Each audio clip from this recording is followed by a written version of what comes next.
Halo semuanya, selamat datang di sesi bedah materi kita kali ini. Buat Anda yang suka informasi blak-blakan, berbasis data, dan langsung pada intinya, Anda ada di tempat yang tepat. Hari ini, kita bakal mengupas habis kebijakan terbaru dan bisa dibilang paling masif dari pemerintah Indonesia soal kendaraan listrik atau EV. Kita akan cek langsung data resminya untuk melihat angka pastinya, apa untungnya buat dompet Anda, dan dampaknya buat ekonomi negara kita secara keseluruhan. Oke, kita langsung mulai aja ya. Coba bayangkan angka ini.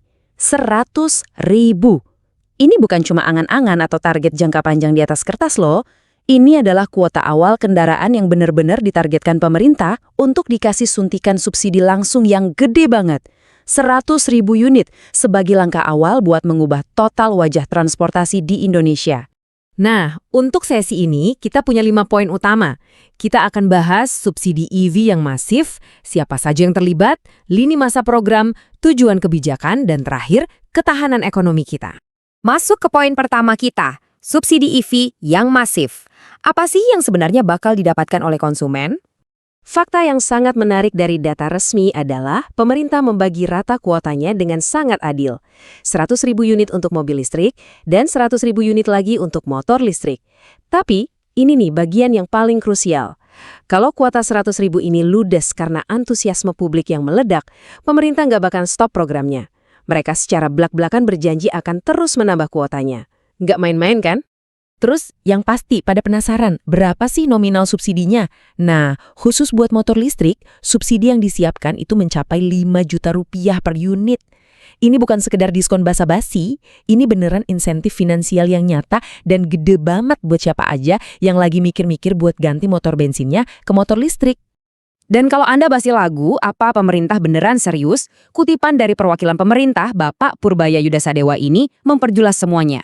Beliau bilang, kalau habis, kita kasih lagi. Kalimat ini sampai diulang berkali-kali loh di pernyataan resminya.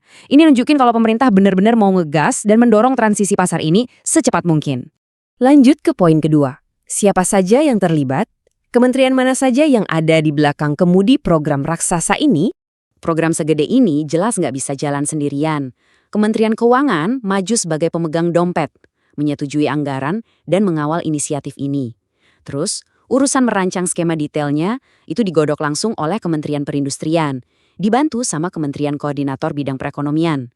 Di sisi lain, Kementerian SDM kebagian tugas mengelola program konversi masif jangka panjangnya. Jadi kelihatan banget kolaborasi lintas kementerian ini benar-benar solid. Tapi tunggu dulu, intervensi ini ternyata nggak cuma berhenti di kendaraan listrik loh. Pemerintah cerdik memanfaatkan momentum ini buat ngerangsang sektor manufaktur swasta yang aslinya menyumbang 90% perputaran ekonomi kita. Kementerian Keuangan nyiapin dana murah untuk peremajaan mesin pabrik, khususnya di industri tekstil dan sepatu.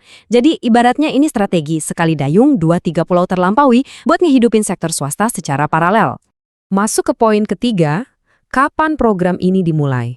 Mari kita lacak lini masa peluncurannya, karena ini pasti pertanyaan paling logistik yang ada di kepala Anda sekarang.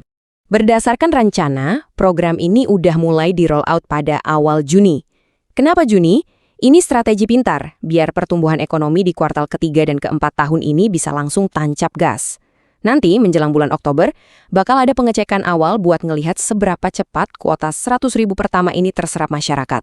Dan kalau kita lihat agak jauhan dikit, tahun 2026 bakal jadi titik start buat program konversi motor nasional yang super masif. Ngomong-ngomong soal tahun 2026, Menteri ESDM Bapak Bahlil ngasih target jangka panjang yang jujur aja ya, fantastis banget. 120 juta unit. Ya, 120 juta sepeda motor bensin bakal dikonversi jadi motor listrik secara bertahap. Coba bayangin dampaknya. Sekarang mari kita mundur sedikit. Poin keempat, alasan dibalik kebijakan. Kenapa pemerintah sampai sebegitu ngototnya mendorong transisi EV ini? Dan ini menggambarkan dilemanya dengan sangat brilian. Di satu sisi, masa lalu kita itu terlalu bergantung sama konsumsi BBM yang tinggi. Bikin kita rentan banget karena harus impor minyak global yang mahal dan harganya naik turun. Di sisi sebaliknya, strategi masa depan kita adalah mempercepat adopsi EV. Hasilnya apa? Anggaran negara alias APBN jadi jauh lebih kuat karena nggak perlu bakar duit buat subsidi BBM dan pastinya polusi udara bisa ditekan drastis. Semua manuver ini bermuara pada satu konsep yang disebut strategi urutan ekonomi. Jadi pemerintah itu nggak asal buang uang. Logikanya gini, dorong dulu daya beli masyarakat dengan subsidi, bikin harga EV lebih murah. Begitu orang-orang pada mulai beli, pemerintah baru masuk ngasih subsidi ke pabriknya, biar kapasitas produksi naik.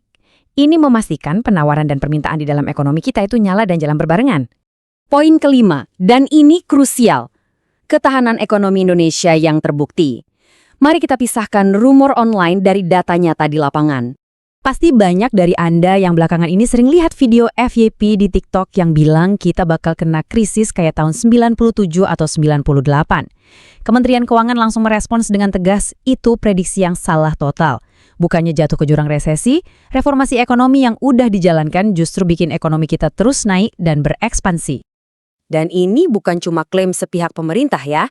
Berdasarkan studi lembaga global sekelas JP Morgan dan Asian Development Bank, coba tebak, posisi ketahanan energi kita ada di peringkat berapa saat krisis global?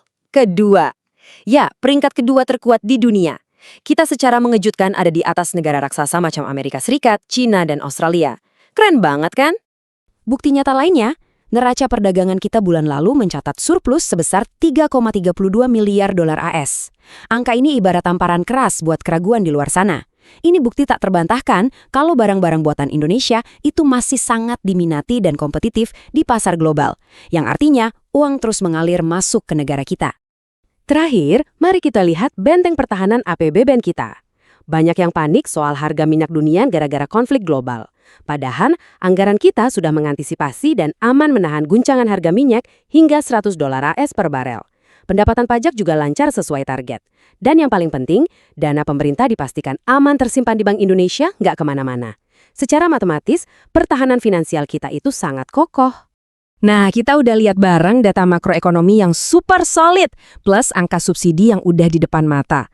Pemerintah bener-bener lagi ngebangun jalan tol menuju masa depan serba listrik.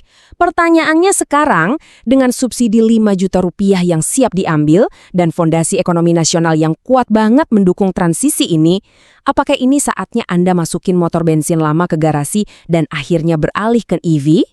Coba dipikir-pikir lagi. Terima kasih banyak udah ikut membedah materi hari ini bareng-bareng. Sampai ketemu di penjelasan seru berikutnya.